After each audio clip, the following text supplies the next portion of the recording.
Assalamu alaikum, dear students. How are you all? Hope you all are fine at home and doing your study regularly. Well, this is your English language teacher, Sabia Sultana Shushi, with you, and welcome you all to the English language class. Today, our topic is clause and its type. Okay, so let's get started. So, what is clause? A clause is a set of words containing a subject and a predicate. Okay, say with me. A clause is a set of words containing a subject and a predicate. So, a clause must have a subject and a predicate also. Okay.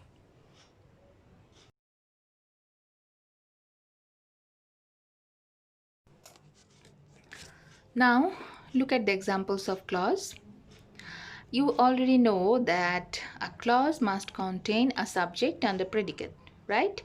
So, here, look at the example number 1. He is a wise man. Here, he is the subject and is a wise man. This part is predicate. And you should remember one more thing, that a predicate must contain a verb. Here is the verb, and it may contain an object. A predicate may contain an object like a wise man, or a predicate may not contain an object. So object is not a mandatory part for the predicate, but verb is mandatory. Okay, so example number 2. We ate. Here we is the subject and ate is the predicate or verb, but there is no object. As I was saying that object is not an mandatory part for the predicate, but verb is the mandatory part. So we ate is a complete sentence and it contains only a subject and the verb. Okay, so now let's see example number 3. The dog ran quickly. Here the dog is the subject and ran quickly is a predicate.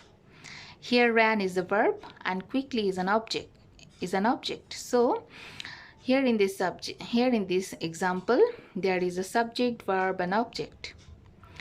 Okay, and number 4.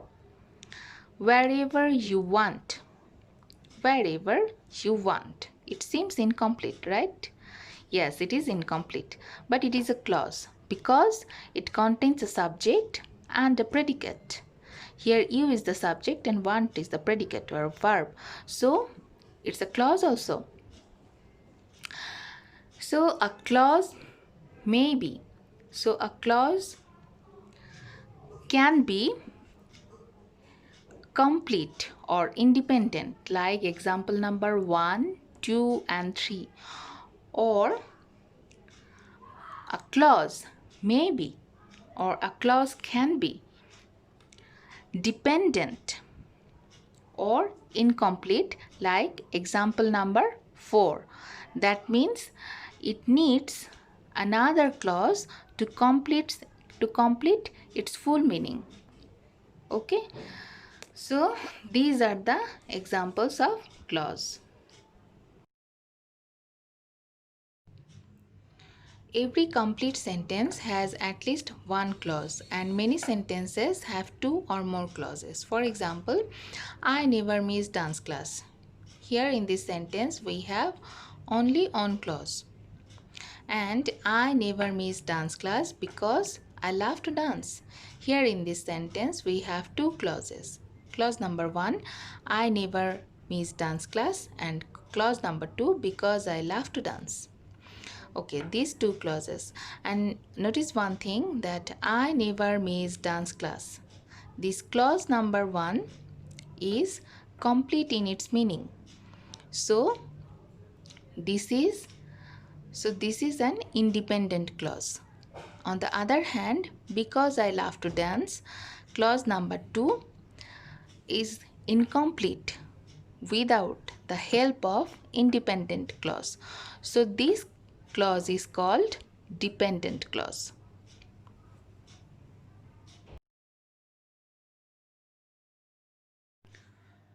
So clauses are of two kinds. Number one, main clause or independent clause, and number two, subordinate clause or dependent clause.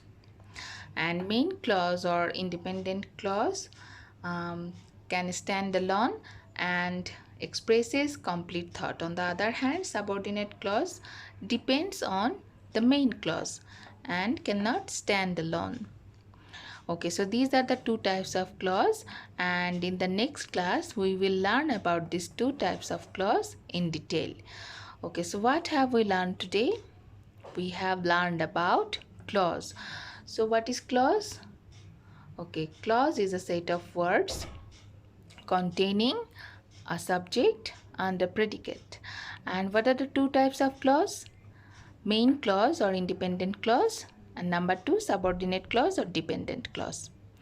Okay, so that is all for today, and hopefully see you in the next class. Till then, stay safe and stay well. Thank you.